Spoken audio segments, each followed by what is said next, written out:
An unhealthy lifestyle goes hand in hand with a high blood sugar and type 2 diabetes. But fortunately, the reverse is also true. A healthy lifestyle goes hand in hand with healthy blood sugars and no type 2 diabetes. To do this, you have to follow a healthy diet. But the problem is, when people think of the word diet, they think of a very restrictive word. That you shouldn't eat this, that you're not allowed to eat that. But that does not have to be your truth. A diet can also be healthy, tasty, fun, and easy at the same time. It doesn't automatically mean that you're only eating lettuce and salads for the rest of your life. But to have a healthy and tasty diet, you need to know what's healthy and unhealthy for your blood sugar and type 2 diabetes. And I want to help you with this. I'm Ali from Illness Free Life, and in this video you'll get my 11 best tips for a healthy type 2 diabetes diet. Tip 1, knowledge is power. Knowledge is power is not just a cliche, but it's actually true. To improve your blood sugar and type 2 diabetes, you need to delve into the information that's out there. And I know this can be a bit daunting because there are a lot of people saying a lot of things, often contrary to each other. There are people who are saying that eating vegan is the way to go to improve your blood sugar and type 2 diabetes, while on the other hand, you have people who say you need to follow a keto diet or a carnivore diet to improve your blood sugar and reverse your type 2 diabetes. And these two styles of eating are opposite of each other. Yet, funny enough, they both can improve your blood sugar and reverse your type 2 diabetes. I'm saying this because it's important to not only look at the differences between certain diets, but also the things they have in common. And whether you listen to the vegan people, the keto people, the carnivore people, or the paleo people, or the low-carb people, yes, there are differences in what they say, but the similarities are also striking. All of them will tell you to avoid processed food. And the main reason you have high blood sugar or type 2 diabetes is because your diet consists of high processed food. And most importantly, just because there are a lot of diets to follow and a lot of people saying a lot of things shouldn't be an excuse for you to not delve into the information. Any useful information is better than no information whatsoever. And just because there are a lot of people saying a lot of things shouldn't be your reason to stop or not even start reading what's good for your blood sugar or type 2 diabetes, or watching videos about anything related to blood sugar or type 2 diabetes. Now, fortunately, you're watching this video, and it means that you already understand that it's important to delve into the information out there. So you already took your first step, but keep taking these steps because there isn't one truth out there. There are many roads that lead to Rome, and many of them might be contradictory, but the end result, the end destination, is pretty much always the same, which is a healthy blood sugar and no type 2 diabetes. Tip 2, avoid unhealthy dough-based products. To improve your blood sugar and to improve your type 2 diabetes, this is one of the first steps you should take. When I talk about unhealthy dough-based products, I'm talking about dough-based products made from white flour. Although these products might be tasty to eat, easy to make, and you might have fond memories of them, they are far from ideal for your health, whether you have high blood sugar or obesity or any other health problem. Or matter of fact, it's even good to avoid even if you're not sick at all. Products made from white flour have a horrible nutritional value. They contain high amounts of carbohydrates, high amounts of sugars, low dietary fiber, low protein, low healthy fat, and also low minerals and vitamins. Basically, it's nothing more than fast sugars and carbs without any beneficial nutritional thing in there. And unfortunately, a lot of products people tend to eat and staples in people's food are made from white flour. Think of white pasta, white bread, pizza dough, cookies, cakes, and other pastries. To have a healthy diet, you need to avoid all things made from white flour, regardless of how much you like them and regardless of what the packaging of that product says. Because producers of those products will try to convince you that their product is super healthy because they added this vitamin or that vitamin, but at the end of the day, if it's made from white flour, there is almost no exception to the rule they tend to be all unhealthy and should be eliminated from your diet to improve your blood sugar. Tip 3, avoid sugary drinks.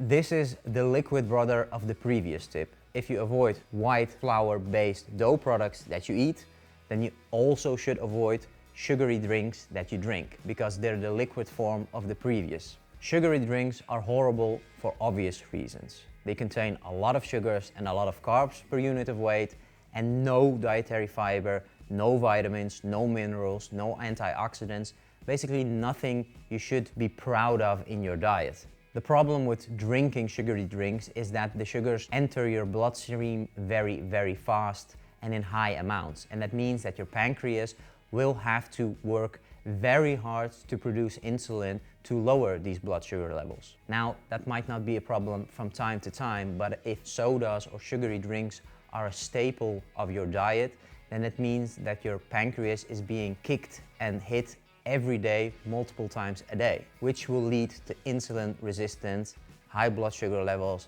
and eventually type 2 diabetes. Unfortunately, under the umbrella of sugary drinks, a lot of things are forbidden. Think of sodas, fruit juices, even the self-made ones, vegetable juices, even the self-made ones, sweet dairy drinks, and basically every other thing that is liquid, tastes sweet, and is not sweetener based. And for the people who say, hey, fruit is healthy, so why not the juices made from those fruits? Well, unfortunately, although these fruit juices might taste and smell and look healthier than sodas, they're definitely not. And this is backed by research. Research shows that fruit juices are as unhealthy and often more unhealthy than sodas. And the reason for this is, one, they contain more sugars per unit of weight than sodas, which makes them unhealthy. And the problem is that people think or associate fruit juices with health, which makes them drink these juices more often. And of course, if you drink something more often that contains more sugars than soda, it eventually will mean that the health outcomes of your life will be worse than drinking soda. All in all, there is no reason to drink fruit juices or sodas. It's all unhealthy because of the high sugar content and zero positive gains for your health. So avoid them like the plague. Tip 4, buy whole wheat or low carb substitutes. Now, I understand a lot of people might, after hearing the previous tips, be in shock and not knowing what to eat. Fortunately, just because you're eliminating product A doesn't mean that product cannot be replaced by product B. And the best thing to do is just replace the unhealthy things you were eating by healthier options. Let's take bread, for example. White bread is horrible for your health. It contains between 60 and 70% carbohydrates and sugars per unit of weight and no benefits whatsoever. To improve on this, you could eat whole wheat bread. It contains about the same amount of sugars and carbohydrates per unit of weight, but it contains way more dietary fibers, which makes it a lot healthier. A step better than this is just buying low-carb bread. Usually it's a combination of whole wheat flour mixed with special flours, such as flaxseed flour or soy-based flour, or sometimes bean-based flour. The end result is a product that usually contains way less carbohydrates and sugars per unit of weight and a lot more dietary fiber per unit of weight, which makes it a lot healthier. Now, you might live in a country or in a city where it's not available. Then the best option is to either order it online or order low-carb flour online to bake your own bread. The same thing goes for pasta. White pasta is horrible to eat. Whole wheat pasta is again a lot better because although it contains the same amount of carbohydrates and sugars per unit of weight, it tends to contain way more dietary fibers. And again, the low-carb pasta option is way better because here it's also made from a combination of whole wheat flour with special flours, usually again bean-based flours like chickpea flour or lentil flour. And here it also contains less carbohydrates and sugars per unit of weight and way more dietary fibers than the whole wheat version. Rice is also something people struggle with. With rice, it's a bit more difficult, but if you love eating rice, if you have a culture where rice is the staple, then avoiding white rice is one of the most important things to do. And this can be replaced by brown rice. Although this is not ideal, it's still way better than white rice. Do you want to go a step further and eat the best rice? Then eating cauliflower rice is your best option. Now I know cauliflower rice is not real rice and you don't even have to cook it. You can just mix it into a dish and you're done. But cauliflower is one of the best vegetables to eat. It's low in carbohydrates, it's low in sugars, it's high in dietary fiber and high in a lot of other positive things. And most importantly, it will be one of the best things you could do to improve your blood sugar and type 2 diabetes. So to summarize, if you avoid the white, unhealthy version of a carb source, the better option is the whole wheat variation of that product, and if it's possible, buy a low carb variant of that product or a substitute that is low carb. Tip 5, start your day with oatmeal. A lot of people with high blood sugar problems and type 2 diabetes struggle with starting the day with a healthy meal. They're used to eating cereal, cornflakes, or white bread with sweet bread spreads, and now they don't know what to eat. One of the healthiest things you could eat is oatmeal. Whether you make it as a sweet dish or savory dish, in both cases you tend to eat a very healthy meal. Although oatmeal contains a lot of carbohydrates and sugars per unit of weight, it also contains a lot of dietary fibers, vitamins, minerals, which help with your blood sugar, type 2 diabetes, and overall health. One of the reasons oatmeal is very healthy is because it contains the beta-glucan fiber. And this dietary fiber is so special that the EU, the European Union, even gave it an official health claim. Producers of oatmeal are officially allowed within the EU to label their products as good for the cholesterol and cholesterol profiles, and that oatmeal lowers the chance of developing coronary diseases, which is no easy feat. In general, the EU does not give out these claims easily, and that oatmeal received one says a lot about the health benefits of oatmeal. The most important thing when eating oatmeal is that you don't add any sweeteners or sweet products to the oatmeal. And when I mean sweeteners, I'm talking about the honeys, the maple syrups, and other sugary sweeteners. If you want it as a sweet-ish breakfast, then combine it with healthy fruits and cinnamon, for example. Or eat my favorite variation, which is oatmeal with peanut butter and dark chocolate, which gives it a bit of a Reese's type vibe. But anyway, it doesn't really matter how you eat the oatmeal, as long as you eat it without any honey or maple syrup, you tend to be very, very good and positive for your blood sugar. Just quick before we continue, if you like this video or want to receive more of these videos, please don't forget to give us a like and subscribe for free to this YouTube channel. That way, you'll never miss a video we publish and you'll help us reach more people to improve their blood sugar and type 2 diabetes. And now, back to the video. Tip 6, eat the best fruits. When it comes to blood sugar problems and type 2 diabetes, fruits can be a real minefield. There are a lot of healthy fruits you should eat, and there are way more unhealthy fruits you want to avoid. What makes a fruit healthy or unhealthy are basically two things: the amount of carbohydrates and sugars in that fruit and the amount of dietary fibers. Those are the only things that are important to look at when it comes to fruits. You want, ideally, to eat fruits with low carbohydrate and sugar content per unit of weight and high dietary fibers per unit of weight. Now, of course, there is a gray area where a product might have high carbohydrate and sugar content, but if it also contains a lot of dietary fibers, then these two equal each other out. When it comes to fruit, usually the tropical fruits are unhealthy to eat.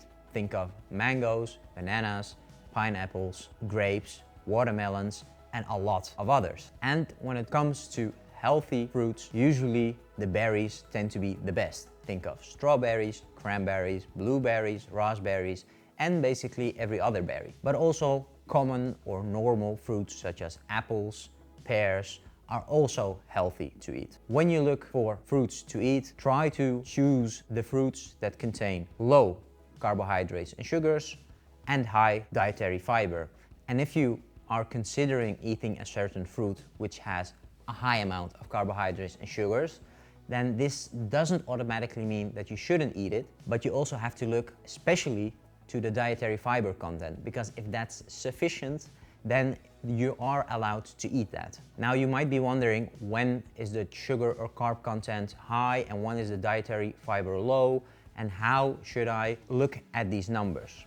When looking at these numbers, it's good to start off with looking at the amount of dietary fibers in a fruit per unit of weight. Let's say 100 grams. If a fruit contains 2 grams of dietary fibers per 100 gram, then ideally a fruit shouldn't contain more than 5x this amount of carbohydrates and sugars. So in this case, the theoretical fruit we're talking about shouldn't contain more than 10 grams carbohydrates and sugars. If it contains more than 10 grams carbohydrates and sugars per 100 grams, then unfortunately the balance is way off. So always look at the amount of dietary fibers in a fruit and multiply that amount by 5, and it tells you how much carbohydrates and sugars the fruit maximum could have.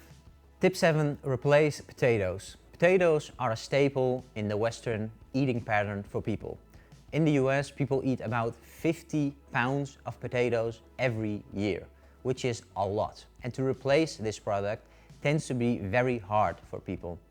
But it's necessary because potatoes are really bad for your blood sugar. Now it also depends on how you prepare the potatoes, but research shows that potatoes, regardless of preparation, tend to be associated with high blood sugar levels and type 2 diabetes, especially when you fry them, because when you fry potatoes, you basically turn a starchy product into an eatable can of soda. The high temperature of the oil during the frying process turns the somewhat complex carbohydrates in easily to digest sugars, which isn't any different from a can of soda. Sure, there are better ways than frying a potato, like baking a potato or cooking a potato, ideally with the skin still on, but to avoid any mishaps, it's just better to replace the potato altogether. Sweet potato is unfortunately not a good alternative. Although sweet potato contains more dietary fiber per unit of weight, it also tends to contain more sugars and carbohydrates per unit of weight. And these two balance each other out, and the net gain isn't there. Alternatives to potatoes are, for example, parsnip, celeriac, cauliflower, pumpkin, or many beans. These are all low carb and low sugar, or if they contain a moderate amount of carbohydrates and sugars, they tend to be high in dietary fibers, which makes them way better than potatoes, because potatoes tend to be high in carbohydrates and sugars and low in dietary fiber, and the dietary fiber that potato contains is mostly in the skin of the potato, which most people remove anyway. Tip 8, eat the best vegetables. Eating more vegetables is one of the best things you can do for your health, whether you have blood sugar problems, type 2 diabetes, or just want to live a healthy lifestyle. But the question is, of course, what vegetables you should be eating.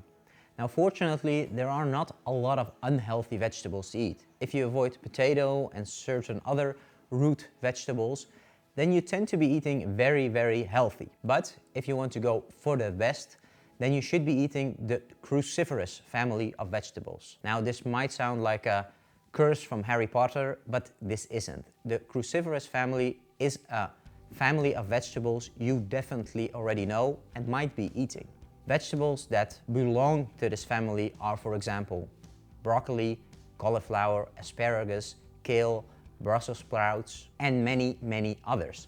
If you want to know all the vegetables that are within this family, just Google cruciferous family and you'll get a lot of lists with all the vegetables that belong to this family. Fortunately, there is no bad family member within this family. They're all very healthy. The difference is just, is it very healthy or very healthy? That's the only difference. My advice is just pick whatever vegetable within this family you like. If you like one or two above everything else, then just stick to those 2 or 3 vegetables. They contain little amounts of carbohydrates and sugars. They tend to be good in dietary fibers, but they especially contain a lot of vitamins, minerals, and antioxidants that will be beneficial for your body.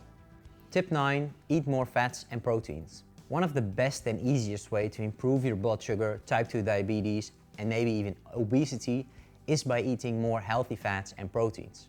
Healthy fats and healthy proteins have zero to no effect on your blood sugar levels, which is ideal if you have blood sugar problems. Furthermore, they tend to satisfy hunger better and longer than any other nutrient. Because your body has a hard time or harder time processing fats and proteins, it means that they will fill you up longer than when you eat a carbohydrate-rich meal or a sugary meal, which is ideal because if a meal fills you for longer, you tend to snack less. And let's be honest, when people snack in general, they tend to snack on carbohydrate-rich and sugar-rich products. And when we look at research, we see that a high protein and high fat diet performs better than any other diet. For example, in a research where they gave people with blood sugar problems in one group a high fat, low carb diet, and in the other group a high carb, low fat diet, both people were able to improve their blood sugar levels. But the people who followed a high fat, low carb diet, and automatically high fat tends to mean also high protein, were able to improve their blood sugar levels way more and way better and for longer than the people who were eating a high carb, low fat diet. So do yourself a favor and start eating more healthy fats and proteins. And these can come from all types of products. Think of meats, poultry, fish, nuts, cheeses, beans, and full fat dairy products. All these products tend to contain good amount of fats or good amount of proteins or both. Tip 10. Choose a real diabetes diet. Now you might have concluded this yourself from all the tips I just gave you, but the main thing to improve your blood sugar and to reverse your type 2 diabetes is to choose a real diet. And with real, I mean a diet that does not contain a lot of processed foods. And this is also backed by science. When they give people with blood sugar problems or type 2 diabetes two types of diets, group A, a whole food based diet, and group B, a processed food based diet, the people who eat a whole food based diet score better at everything in life. Both weight, blood sugar levels, cholesterol levels, blood pressure levels, chances of dying, you name it, they score better. And this shows two things: how healthy a whole food based diet is, but especially how unhealthy and horrible a processed food based diet is. If you want to be healthy, if you want to become healthy, then you need to start eating healthy. And processed food is far from healthy. And usually you could find some exceptions to the rule, but in general, there is absolutely no reason to buy processed food whatsoever. From now on, you want to stick to certain aisles in the supermarket, which are the fruits, the vegetables, the meats, fish and poultries, the cheeses, the full fat dairy products, the beans, and that's it. You should avoid all the other aisles in the supermarket as if they're the plague. You'll also notice that you will be shopping in the outer rim of supermarkets more often than the inner aisles, because the inner aisles are full of the processed unhealthy products, and the fresh produce or the produce I just mentioned tend to be found in the outer ring of the supermarket. And if you don't know if a product is unhealthy or healthy, processed or unprocessed, just step into a mental time machine that goes back 10,000 years and ask yourself, did my ancestors have access to this product? If the answer is a no, you shouldn't be eating it. If the answer is a yes, then you should consider it if it has a good composition. And this is one of the easiest tricks to perform in the supermarket. Just step into the mental time machine, ask yourself if your ancestor has access to it, and if it's a no, then don't eat it. If you're doubting it, then it's better usually to not eat it. And if you know, oh, they probably had this, then just eat it. Tip 11, change your diet step by step. Now, I understand you might be very enthusiastic and motivated to implement all these tips at once. But we humans are horrible with change. We don't like change in general, and when we change, we're horrible at sticking to it. Our brain, although it's very smart, it's very bad at accepting change in the long term. The only way to do this is to ease your brain and body into the change. Research shows, for example, that changing a habit or building a habit takes an average of 66 days. But the variation in this is very big. If it's a small habit you want to learn, you tend to learn it quicker. If it's a hard habit you want to learn, it tends to take longer. And let's be honest, changing your diet for the long run consistently is very hard. That's why my advice is to just implement a tip of this video per X amount of days. For example, 1 tip per week, or at most 2 tips per week. That way you'll ease your mind, body, and maybe family members into this new lifestyle. And after a couple of weeks, you'll look back and see that you made all these changes effortlessly. And that's an important thing to remember. A good diet and good coach makes things feel effortless and just easy in general. If it feels hard and difficult and you feel a lot of resistance, then usually the approach of that person is horrible. For example, our diabetes reversing method course is stretched out over 12 weeks. And during these 12 weeks, we give people weekly chunk-sized bits to implement in their diet. And that's it for that week. The next week, you'll get another chunk, which you have to implement on top of what you did the week before. And that way, over a period of 12 weeks, will slowly change your diet almost without you noticing it. And by the time you finish the 12 weeks, you'll look back and think, wow, did I do this all by myself? I didn't feel any hard time doing it. So implement the tips of this video step by step, and please don't rush into it. If you've been eating unhealthy for 30 or 40 years, then it really doesn't matter if you take a bit more time to change everything, if that guarantees success in the long run. That's it for this video. If you want to receive more videos, I have an article with 21 tips about how to improve your type 2 diabetes diet. If you want to read this article, link of it is in the description of this video. And if you're taking a look on our website anyway, don't forget to subscribe to our diabetes free secret. This is a document we compiled in which we teach you the most common causes of high blood sugar and type 2 diabetes, and what you can do to prevent, improve, and reverse this with a healthy lifestyle. If you have any questions about this video, please leave a comment down below, and I'll see you in the next video.